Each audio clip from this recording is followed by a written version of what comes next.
This is Ancient Political Philosophy, Monday, October 12th. Today's discussion is on Book 5. Wednesday's discussion is on Book 6, and Friday's discussion is on Book 7. What I want to do today is walk through most of the major points, especially the three waves of reform or three waves of laughter. In Book 5, and kind of explain their essence and their connection to each other. My ancillary purpose is to show how the material in Book 5 follows naturally from what we know from the material in Book 4 and points to the material in Book 6 and 7. It's wonderful to be brilliant to know that 5 comes after 4 and comes before 6 and 7. Anyway,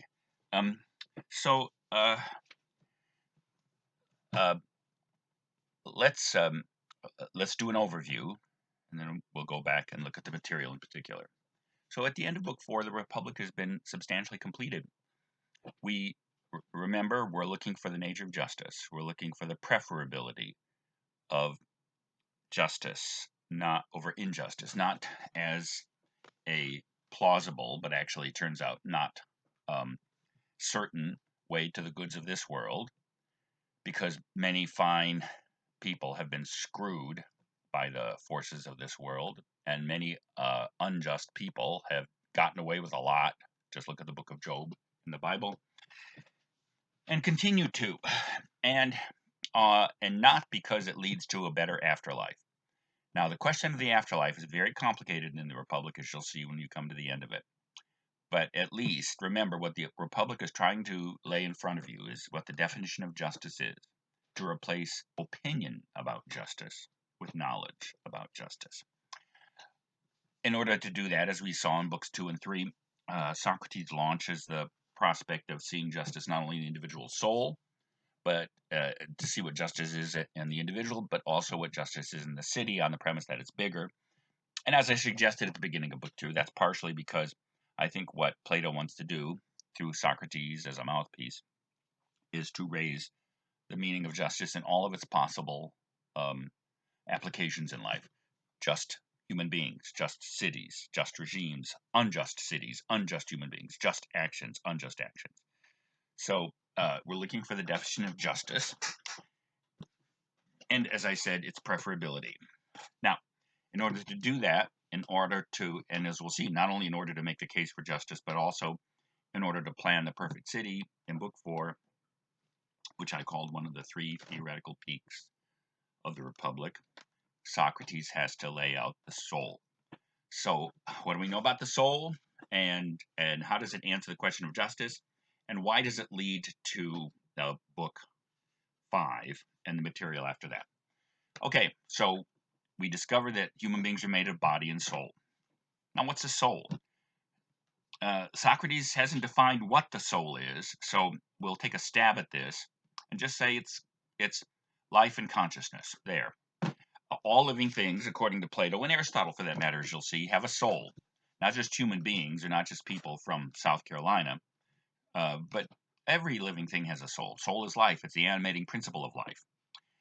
And it turns out that as life moves up in complexity, it becomes capable of more actions, and then ultimately its ultimate capacity is revealed to be consciousness.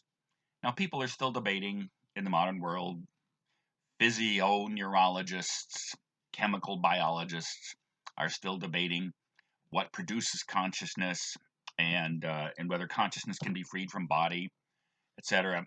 Again, Plato doesn't reach that question. He doesn't raise the question. You don't have to raise the question in order to see that you are conscious. You are conscious.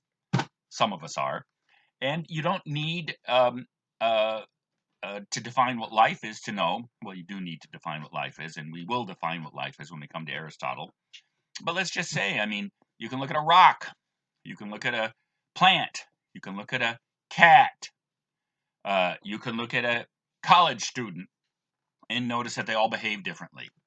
Now, there may be different and ultimate explanations for that, but let's just start with what you see. Remember, Plato, Socrates are claiming to lay all this stuff out in an empirical basis. That doesn't rest upon opinion, doesn't rest upon belief, but what you can see. So let's just say that in book 4, the soul comes to light. So you could say, okay, well, things have bodies. We see that. And things have souls. Now, again, do they really have souls, or is it just complicated body? Again, we don't really get to the answer of that in the Republic, sort of, until book 6 for reasons that you'll see, because it turns out there is something ideal that can be separated from something material. We'll discover that in book 6. That's partially what the divided line is. Understand, and let me just say, in anticipation of book 6, that the divided line, which is the core of book 6, on the one line, the vertical line, is the external world and the internal world of consciousness, knowing and being. On the horizontal line, you have the division between material and ideal, between visible and invisible. Now, what we'll see when we get to the divided line on Wednesday is the point of that is Socrates, Plato are going to reverse everything you thought was real in the world. You thought the things you see with your eyes and senses are real, and you think the opinions you have as a result of your society are real. No, it turns out those things are opinion. So you're going to see that part of the soul that knows is going to reveal to be part of reality in book 6. Remember, I said there were 3 theoretical peaks in the Republic. Book 4 is the psychological peak, the soul. Book 5 is the political peak, the perfect city. And book 6 is the cosmological peak, the nature of reality and knowledge. More about that later. So at the end of, so what do we know from book 4? Again, we know that people have bodies and souls. We have material grounded existence that has needs and everything, and that's what leads to the city and to the eventual development of human consciousness. Marx was fond of saying, to argue that ideas and spiritual things were unreal and that material and economic things were real. Marx was fond of saying, well, you have to eat before you think. And it's true, you have to eat before you think. But that doesn't mean that all human being is about is eating. In my case, it probably explains my gain of 70 pounds in the last year, but that's a different issue, as we like to say. Anyway, so we discover that a human being is consciousness located in a body. And what we also discover in book 4 is that the soul, as the notes say, has parts. There's the erotic part, the part that is most connected to the body and whose forms of consciousness most are grounded in the body. The body's pleasure, food, sex, property, family, including mothers, by the way. And the erotic part of us wants to hold on to that, wants to be that. But then it turns out that as consciousness moves up, it starts to move away from the body. And that's why the second part of the soul, which is still grounded in the body, but moves up away from it, is called spiritedness. Thumos, which can mean anger, but also spiritedness. So, again, you see the beginnings of this in a dog, which, when it's a frightened puppy, runs away from danger because all it can think of is preserving its body. We do the same thing when faced with danger. I like to think that I'm the founder of the martial arts, which consists of running away at the quickest possible speed.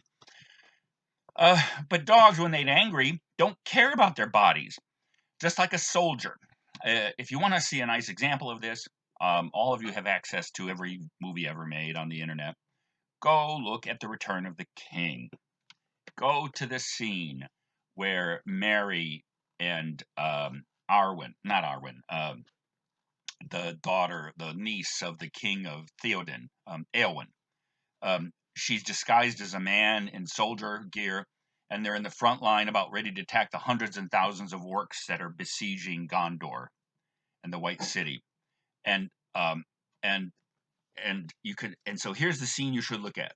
You should look at Mary, who's the Hobbit, terrified, who's never been in a battle before, and Éowyn, a woman, but a martial woman raised in the tradition of Rohan, and one moment they're terrified, they're shivering with fear. That's the erotic part.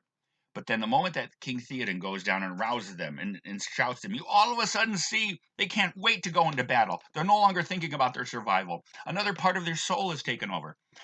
You might reject all of the Republic, and you might think it's baloney, but you have to say there's a convincing and compelling dimension to the description of human consciousness in the parts of the soul. And then there's a part of the soul that completely looks up away from body, that starts with body, but then looks through consciousness, and that's called reason. More about that in Book 6 when we talk about the forms of consciousness that are parts of intellection and mind. But it wouldn't be fair to say that what points to logos as it's revealed in Book 4, the conscious, the reasoning part, the self-conscious part, the dialectical part that's active in Socratic dialectic, is the part of human consciousness that sees ideas. And again, as we'll see on Wednesday, Plato is going to argue, Plato is going to argue in Book 6, based on the divided line, that what you think is real, the sensual and material, is actually not as real or not real at all. It's just an image of something more permanent, more eternal, non-material, the idea. So to sum up the divided line as it emerges from consciousness and logos, reason, and speech in Book 4, you'll see that reason is the part of human consciousness that sees ideas. More about that on Wednesday. So, okay. So as a result of seeing the soul in its parts, we now know what justice is. Because each part of the soul is not only directed to a certain range of activities in human life, it has a virtue. It turns out that just like tuning a musical instrument, you can tell when an instrument's out of tune. That when the erotic part of the soul is out of whack, it dominates the rest of consciousness. As I said, when you cave into the desire for midnight ice cream, lots of it too. The problem is let me back up. So it turns out these parts of the soul, before we get to their virtues, which is what I was beginning to talk about, they're higher and lower. What does higher and lower mean? Well, again, lower means closer to the body, closer to animality, closer to non-life. Higher means capable of taking more of existence into consciousness, moving up away from body, and ultimately looking up to a reality that transcends body. I also pointed out in Book 4 that the thumotic part of the soul, the spirited, angry part, the part that loves honor and also social connection, is the ground of the political. The polis, the city, the political community, is a thumotic unity, which you saw in its exaggerated and perverted form in 1984 during 2 Minutes Hate, the thumotic orgasm in which everyone becomes one in their anger. But you have to see, there aren't individual bodies there. Yes, there are individual minds shouting and mouths shouting and everything like that in 2 Minutes Hate. But they've all become one in the same way that last week when I acted us through the Pledge of Allegiance. The thumotic part enables the social, the political to exist because it looks away from our bodies towards protecting our political community, towards identifying with our political community. To some degree, it even looks away from the family. If you want an example of the thumotic versus the erotic in that respect, one of the best examples, if you go online, go to YouTube, look up Ken Burns' The Civil War, the last part of the first episode. And then the section called Honorable Manhood, which was a letter written by Sullivan Ballou, a major in the Union Army, to his wife on the eve of the Battle of Bull Run. And if you want to see the soul looking up away from the erotic, the familial, towards the political, the transcendent, go to that. So do that. So look up Civil War by Ken Burns, first episode, and look up the last section, Honorable Manhood, the letter by Sullivan Ballou, and then watch Sullivan Ballou's soul turning away from his wife and children, the family, the erotic, to the thumotic. That's the ground of patriotism. When you sing a hymn in church, you are unified in spirit. That's why spiritedness goes all the way from anger as its lowest phenomenon to spirituality in our church or religious existence. Now, again, so higher and lower means closer to the body. And as you'll see, by the way, this points to one of the critical issues in Book 6 that we'll talk about. If all we are is body and the body's pleasures, that's called hedonism. And as you're going to see, Plato, Socrates, and Aristotle and Cicero, what unites them all is they reject the idea. I'll put it in terms that we'll see on Wednesday in Book 6, that pleasure is the good. Let me prepare you for that discussion on Wednesday. The word for pleasure in Greek is hedon. which comes from the adjective hedus, which means sweet or pleasurable. There is an ism connected with pleasure, believe it or not, called hedonism in English. And that belief, which is what all these authors, Socrates, Plato, Aristotle, and Cicero, reject, and that the Epicureans, as you'll see when we turn to Cicero at the end of the course, and the moderns.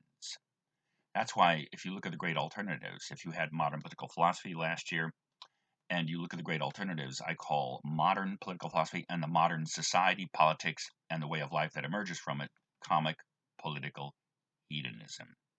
So, so higher and lower in the soul means closer to the body and further up in the body.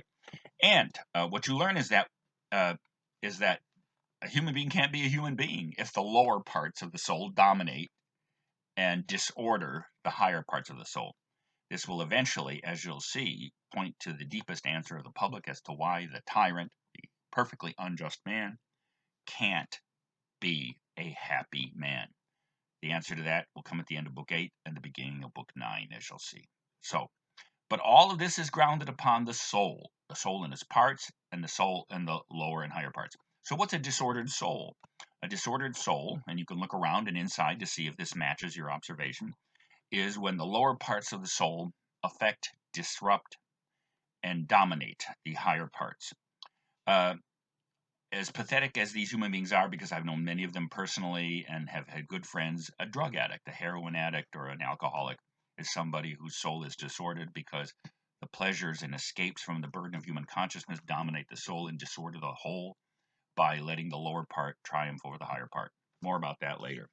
But at any rate, so it turns out that there are lower and parts of the soul, there's virtues each. There's a way of perfecting each part of the soul in that function so that it performs function perfectly.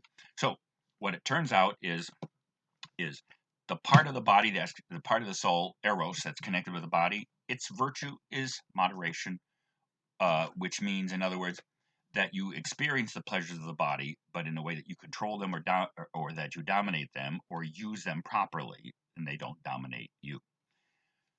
The proper virtue of the middle part of the soul, the thumatic part, is courage, where courage is the right amount of spiritedness applied at the right time and in the right way. The virtue of the highest part of the soul is wisdom or prudence, perfected when reason does its job and not only sees the nature of reality inside the soul, sees the nature of reality outside, divided line in Book 6, but then rules over the whole of the soul.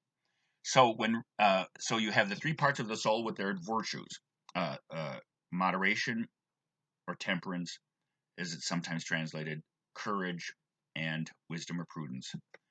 And now we found justice. Justice, it turns out, is in the whole of the soul.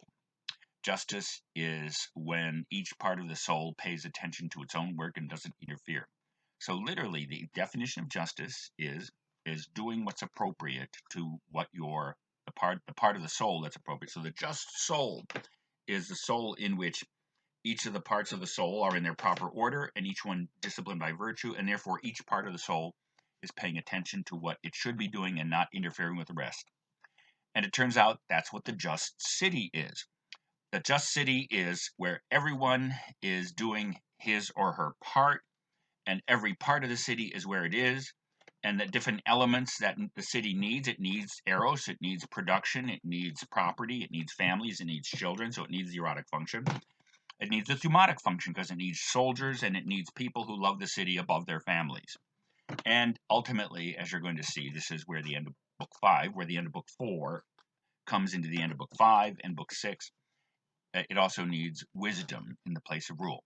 But what makes all of that possible is when the individual soul and the city possesses justice.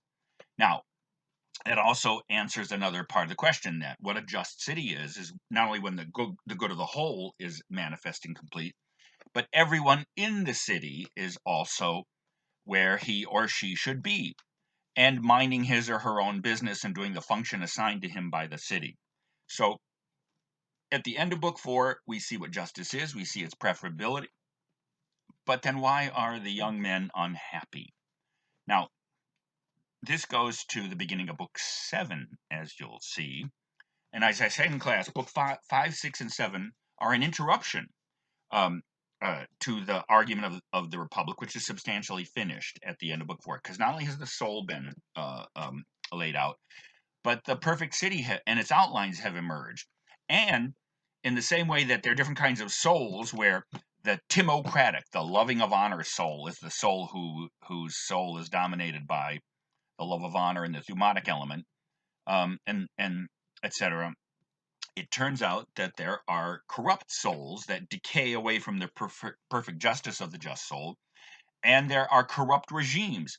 So at the end of book 4, Plato has not only laid out his psychology, he has begun to lay out, through Socrates, his political science, the science of regimes, of constitutions. We'll come back to this and we'll examine it more in Aristotle. But the Greek word for republic, as it's translated, is politeia. Politeia is actually the Greek word for constitution or regime. So by the end of book 4, you have a political science emerging, which then defines the regime and classifies them according to higher and lower. Now that's interrupted by Polemarchus's saying, well, because ever since the end of book 3, where it turns out the guardians and then the auxiliaries and the guardians are going to give up private property, private family, private sex, private children, private parents, give up the private. There's been this nagging suspicion on the part of the young men that who, as I already suggested in class discussion, they see themselves as the potential rulers of their society, and all of a sudden, all the things they identified with happiness, property, family, the good life, especially Polemarchus, who, remember, inherits his property and his argument from his father, Cephalus in book 1, there that it's not an accident that he's the one at the beginning of book 5 who says stop. And what he says stop to is the idea derived from the notion of the soul in book 4, that men and women are going to all do the same things in the city and give up the family, and et cetera, et cetera, et cetera. So when I say that books 5 through 7 are an interruption, it's Plato putting into the mind and mouths of the young men the great objection to the Platonic Socratic city as it has emerged, that they really suspect that even though they can't resist Socratic reasoning, and they love Socrates and they admire him and they learn from him and they want to learn from him, but they're just not there. They're not really persuaded that this city is the good city. And of course, they really don't think it can be happen. Now, at the end of book 7, we'll discover that, yeah, it probably can happen, sort of, maybe, kind of.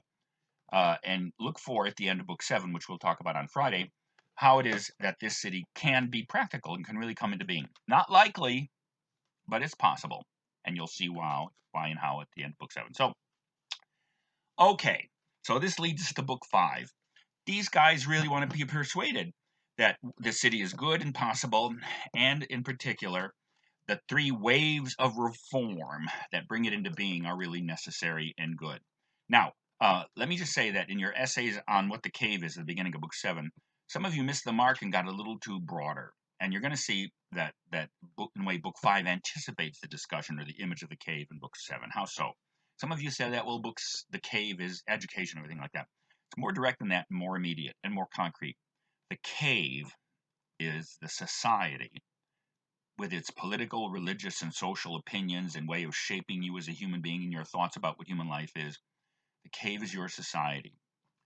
And it turns out that these young Greek boys, when they discovered that men and women are going to do the same thing, that the private family, private property disappear, and that philosophers rule, so violates their Athenian caveness that the Republic has to come to a stop, and they have to be forcefully educated out of their Athenian opinions. So, as you're going to see in book 7 when we come back to this, that's all the cave is. It's your view of reality, your opinions about human beings and reality that you got by virtue of growing up in this society. The cave is Athens for these guys. For you, it's America, and probably whatever church you were raised in your family too. So the cave is the world of inherited opinion, which you get and shapes you and makes you different from other human beings, because in the same way, we might call it today culture. But that's what the cave is. It's your society. Now, it turns out that in book 5, these guys, these young Athenians, don't think, because what this new perfect city is asking them to be radically un-Athenian. And they have to really be forced or dragged into the argument, as do most Americans, by the way, because while, as I pointed out in class, the first wave of laughter doesn't make us laugh anymore, because our modern feminism, based on the notion of modern equality, already has persuaded us that this is not only possible but necessary, and you better not laugh at it, or you'll get fired from Converse College, or, by the way, or you'll never get hired for a job. But it's the other two waves of laughter that these young men are not, even though Thrasymachus has been tamed, as we saw, and can't wait to hear more of the argument. Remember, Socrates is not only teaching these young men what the meaning of truth and justice is, he's also educating Thrasymachus out of his sophistry. He's curing Thrasymachus of his sophistry. So, at any rate,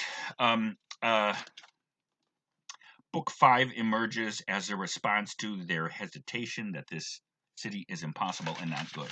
So, why has the first wave of reform come to light as necessary step for the emergence of the good city? Because at the end of Book 4, we hear that justice is where each city, each person in this, each soul is placed in the city doing its proper work. So even though we all have 3 parts of the soul, we're all different in which part of the soul dominates in us and is the stronger part, and that's why it turns out that the lower class, the productive worker class or farmer artisan class that does the work of the city, the physical work of the city, its jobs, its productive capacity, its material needs, they're the erotic part. Now, they also have thumos and they also have eros, but it's much less, and they're going to see that each part of the city is in the part of city where it is because that part of their soul is strongest. Now, it turns out then that how does this lead to men and women doing the same thing? Because this is the city where nature, and nature is what gives you your soul. And therefore, if the republic is the most natural city, because everyone who's capable of a certain division of labor by virtue of the way their soul is constructed is placed in the right part, then it turns out that women, who can be just as philosophic as men, and don't forget, as we'll see in the third wave, this is the city where philosophers rule, that women, therefore, have to be able to do all the same things that men do, because women have the same 3 parts of the soul as men, and and especially when it comes to philosophizing, that women may be just as capable. And if women are just as capable as philosophizing, and this is the city where philosophers rule, clearly women have to be not only admitted to the soldierly class, because there's some pretty fierce women out there, but they also have to be admitted to the philosophic class. So, as a result, that's why men and women have to. It's the natural application of justice to the differentiation of souls among women and among men. Some women are smarter than men. Therefore, in this city, those smart women who can philosophize, have to be rulers. Now, of course, the boys are not stupid. And they're confused, because if this is the most natural city because it follows the natural division in souls, isn't there an obvious difference between men and women? Their bodies, their reproductive roles. And that's why this first reform violates the common sense of the Athenian young men in front of them, but also violates, in our minds, nature. After all, the distinction between male and female is not a conventional distinction, even if you believe, as many contemporary feminists do, or postmodernists, that gender identity is completely constructed. Nevertheless, there are differences in body, and those differences in body mean that you do different things in life. So these boys are confused. If men and women have different bodies by virtue of nature, and this is the most natural city, how can you overlook this most natural distinction? And Socrates' answer to that, in their minds, is somewhat comic. It's because the differences between men and women just have to do with sexual differences, who mounts and who gets mounted, as he says, and that therefore he makes an analogy to another natural difference between the hairy and the bald. In this case, some of us who combine both of these elements. But isn't the difference between the bald and the hairy a natural difference? Yes, but isn't it? But can't bald men be smart and hairy men be stupid? So in some ways, there are natural differences, but these differences are differences in body, and that's why the pest city doesn't eliminate Eros. You can't eliminate Eros, at least until you have ARTSEM, the Newspeak version of the elimination of the orgasm, which will destroy the identification of the body with its most intense private pleasure, and you destroy marriage, which is what the party's aim is. But it turns out that that certain natural differences are more important than others. The erotic differences in attachments to human beings can't be eliminated, as I said, because you can't get rid of the body. You got to have bodies to have babies, to have citizens, to have cities. But you can so suppress and regulate eros that the erotic differences between men and women and between human beings become irrelevant. And indeed, this is not the city that eliminates eros, but it's the city that completely subordinates eros to thumos. And that's why men and women have to have the same functions. Now, this means that pregnant women have to march out in the army. It means that women still have the natural difference of birthing, of being mounted, as Socrates says, and having babies and nursing them. But instead, and you can't eliminate those differences until technology enables you to do it.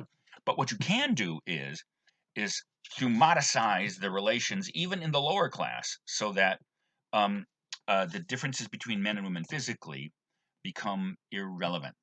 Now, what that really means, of course, is that you defeminize women. It's women who have to give up, and this leads, as you'll see, to the second wave of reform. Why is it that having men and women do the same things? And I was a feminist in my earlier years, and I understand the attack on gender roles, and especially the patriarchal family, on the grounds that it was a psychological confinement of femininity to the realm of the family, which then denied them the larger access to the political and the larger economic. Although, don't forget, Plato would call the career part of our lives part of the erotic part of the soul, too. So, but here's the reason. Unless women are completely freed from birth and nurture, they can't participate fully in the city. So they have to give up what is uniquely feminine. Many feminists claim Plato as the first feminist, but he's clearly a sameness feminist, and that means that women can only participate in the city if they give up what is unique to them. So far as is possible, you have to treat women's bodies like men's bodies. You have to train them like soldiers. They have to exercise naked in the gym, because that's how Greek athletes exercise. So if men and women are, Title IX sports, they have to be equally naked, because that's how they train nakedly. And that's part of why these guys think that this is foolish, because how are you going to separate? How are you going to suppress sexual desire between men and women if they're looking at each other naked when they're exercising? And in some ways, that's why this is the best city, because it trains men and women not to be erotically attracted to each other for the purposes of patriotism and performing each function in the city. But again, the second wave, you've got to do that because you have to liberate women from the family. And as we're going to see, the destruction of the private family, that means not only attachment to your own children, but also your own parents, siblings. In other words, every person in the city is going to look at a certain generation of elders and say, this is my father, this is my mother. They're going to look at every generation of their siblings and say, this is my brother and my sister. They're going to look at a certain generation in the city and say, this is my son, my daughter, my child. So, and again, certainly the upper two classes, there's some vagueness as whether the productive class, the erotic class, will still have private families.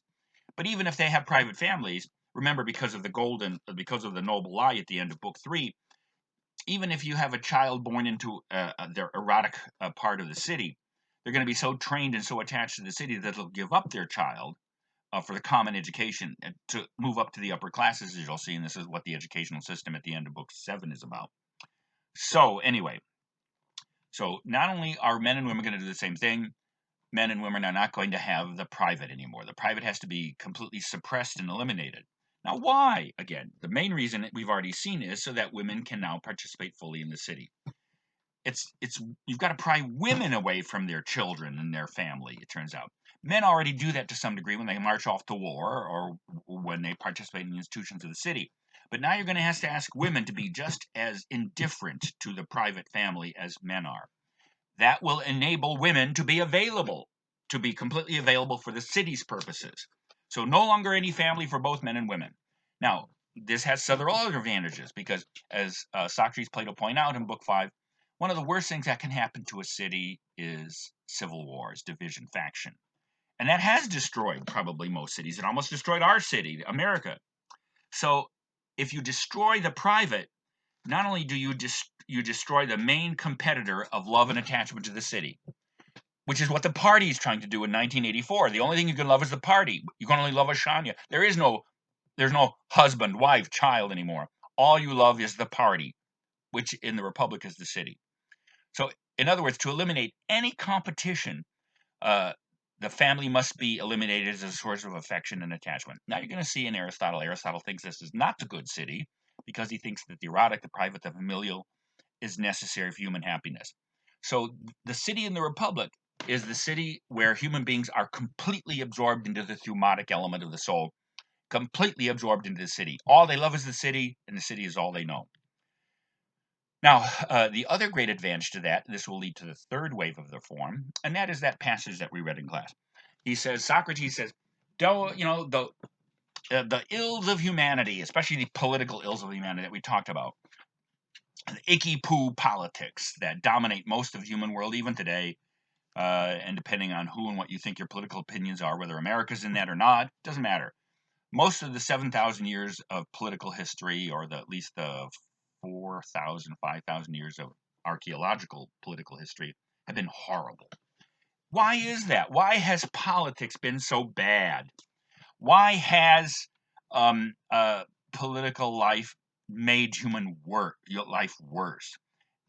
And is there any way that the miseries of human life, we'll set aside natural disaster and disease and all that kind of stuff, just the misery called, and by the way, as I might have mentioned in class, Woodfin and I actually calculated in the 20th century, our species has politically killed over 500 million, perhaps 700 million human beings.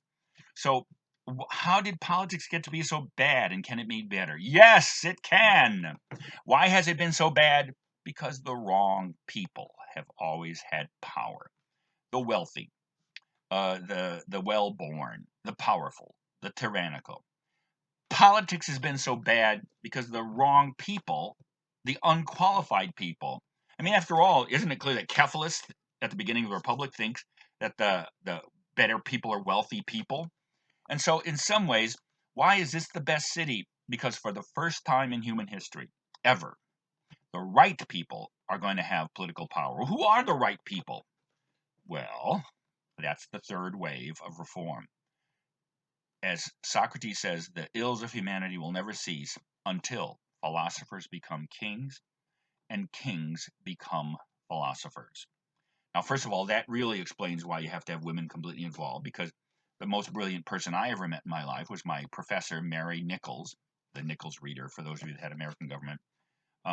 And clearly, even though her husband, David, and one of my best friends from graduate school, is a brilliant guy, Mary's clearly a brilliant philosopher. So she'd be up there in the ruling class in the city.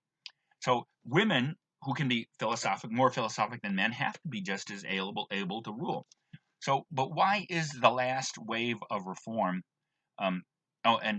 So by the way, let me just say that what qualifies the philosophers, because that is the widest wave of laughter. Why is that necessary, and why is it so laughable, and why is it the key to human happiness, political happiness anyway? It's because, again, if you consider that not only has the family, what inclines people to take over cities and to take political power? Well, they want to gab it for themselves, so they get all the material goods of life, like tyrants. But we've already seen, and we'll see, that they're actually miserable people, even though they look as if they're having a good time in their palaces. But if they want to give it over to their children, but if they don't have any children, if they don't have any property, then they can't use political power in this city to get wealthy, because in this city, the wealthy don't have property. So you've already killed off one of the major corruptions of political life. Moreover, they can't seize power and give it to their children because they don't have private children who inherit anything from them. So the second wave of reform is both the fulfillment of the first wave, and it's the prelude of the third wave, the best ruling, the philosophers ruling. And moreover, you'll see that the reason that the philosophers are most qualified to rule, there are two reasons for this. Because one, philosophers don't want property. They don't care about the material goods of the world. All they care about is truth. And therefore, they're the only, since they don't want political power, because their souls don't need it, because they live in the logistical or the logotic or the reasonable part of their soul. Therefore, what they want is truth and reason and fun and dialectic and philosophy. Therefore, they're the only ones you can trust political power with, because they're not going to screw you to get property and power and their children and place and everything. Because remember, in this city, the two upper classes don't have property, they don't have children. But by the way, the second class does get what it wants: honor. They love being soldiers and they love the glory of war and everything, so they get what they want. But the upper class ultimately only cares about truth. Moreover, so not only are philosophers the only ones you can trust with political power, it turns out they're the only ones qualified to exercise true political power. And why is that? Because whereas everyone else in the world is dominated by opinion, philosophers are the only ones who replace opinion with knowledge. Now, that means that Book 5 ends with the distinction that has lain at the heart of the Socratic quest ever since we first saw it in the Rhythmics, in the Euthyphro, and in the Apology. Socrates, like all of us, swims in opinion, but trying to use the dialectic, which we'll explore more in Books 6 and 7, replaces opinion about the good, the just, the true, with knowledge about it. Now, that means this, and this is why philosophy naturally culminates in political rule, and this is why it's the fulfillment of Book 4. In order to put everyone in their right place in the city, you have to have people that have genuine, immediate, and true knowledge of the soul. Since the philosophers are the only ones who see the soul clearly, and since the just city depends upon everyone being in their proper place, philosophers are the only ones capable of seeing the true nature of people's souls and keeping the city in order. So, as you're going to see, this is why the destruction of the private is necessary, because the philosophers have to be able to see every soul in the city. And what supplants or replaces the private family, and even to some degree public school, you might say, later on in the book, and this is the second half of Book 7, is the massive education system that gradates all the way, that all citizens of the city participate in. And as you move up, more about this on Friday in Book 7, but this is connected why philosophers have to rule. They have to see every soul in the city. Therefore, the philosophers set up this elaborate system of education in Book 7 that enables to sift out the different citizens according to what part of the soul is on, and they move up, etc. As you'll see more of this on Friday. But it enables also the philosophers ruling the city to scrutinize and see every soul to make sure that it's in its place. So the real reason that philosophers rule is not only because they're the ones who really don't want to rule, and therefore the only ones who can be trusted with political power to rule. They are the only ones capable of rule, because they have replaced opinion with knowledge. Now, that's a big load or something. You can fill in what you think that is. But obviously, if you're going to make that claim, you're going to have to show that there is a distinction between opinion and knowledge, which again goes right to the heart of the quest, all the way from the beginning of the Republic, when you had all these opinions about justice floating around. And now you're going to have to replace, we've already seen how all those opinions about what justice have been replaced by knowledge about what justice is in the soul. But to really make the claim for the philosophers, you have to show the difference between opinion and knowledge. And as we'll see, that's why you need Book 6 to complete Book 5. Because if you're going to really make the case that philosophers are the only ones qualified to rule, you also have to make the distinction, the argument that there's a difference between what happens in the mind of philosophers and in the mind of everyone else. Where literally you have the human race divided into two classes at the end of Book 5. The philosophoi and the philodoxoi. The word for opinion in Greek is doxa, is in orthos, which is the Greek word for correct or right, orthodoxe, orthodox, right thinking, right opinions. Most of us, again, don't think ourselves out of our opinions. We grow up in a cave, and more about that in Book 7. And moreover, we're persuaded that what we see with our senses is what's real. So as you're going to see, the philodoxoi, the mass of humanity who live in the world of opinion, do so because they think sensation is real and their city has taught them how to think. Philosophers, the philosophoi, the lovers of wisdom, the lovers of truth, are the ones who have escaped from opinion. They are the ones whose chains have been loosened, and they crawl up and discover the sun, the true light, outside the dim and false derivative light of the inside of the cave, which is to say social and political inherited opinion. So, the reason that there has to be the third theoretical peak, a peak about cosmological reality, the nature of reality in Book 6, is you can't really establish the claim of philosophers to rule until you really explain what reality is, what knowledge is, and what opinion is, and the sources of opinion, and how knowledge is different from reality, how knowledge is different from opinion. And therefore, that's why Book 6, and at the heart divided line, talks about what true knowledge is. And as you're going to see there, you would also see what the role of art is and why art is inferior, why art, music, and artistic imitation are inferior to philosophic truth and knowledge. Now, we'll also see, by the way, that that Book 6 also establishes not only the inferiority of art compared to philosophy, and the true nature of opinion deriving both social and political sources and sensory sources. We'll also see the answer to the two great questions that separate ancient political philosophy and modern political philosophy. And I've already adumbrated or pointed to that at the beginning of this discussion, and we'll focus. So what on Wednesday we'll focus on in Book 6 is the nature of the divided line, the nature of reality, and how it answers two great questions that stand, as I said, at the difference between ancient political philosophy and modern political philosophy. There's a point in Book 6 where Socrates is leading Glaucon up to the nature of the good, and Glaucon says, "You don't mean it's pleasure," and all Socrates says is, "Hush! Don't even say that," as if he were altering a blasphemy or an obscenity. So, we will discover at the heart of the Republic, and Aristotle and Cicero, is a refutation of the notion that pleasure is the good, although the good is pleasurable. Those are not the same things. The first one is hedonism and leads to the destruction and nihilism of human life, which may be at the heart of our modern culture today. The other issue, the other statement, the sober statement in Book 6 is when Socrates reminds Glaucon that the masses can never be philosophic. There you have the great differences between modern and ancient philosophy, because the modern philosophers teach, and modern politics and society teaches us to pursue the pleasurable on the grounds that that is the highest good, the pursuit of happiness as it's embodied in our Declaration. And the modern effusion of modern philosophy, the Enlightenment, is premised on the notion that the distinction between philosophers and non-philosophers can be erased by universal science and enlightenment. Everybody can be a Socrates. Well, we'll see. So there you have Book 5 as it leads to Book 6, and that's what we will explore on Wednesday, and Book 7 and the Cave, etc. on Friday. Remember, your PRQs for Books 4 and 5 are due by class time on Wednesday.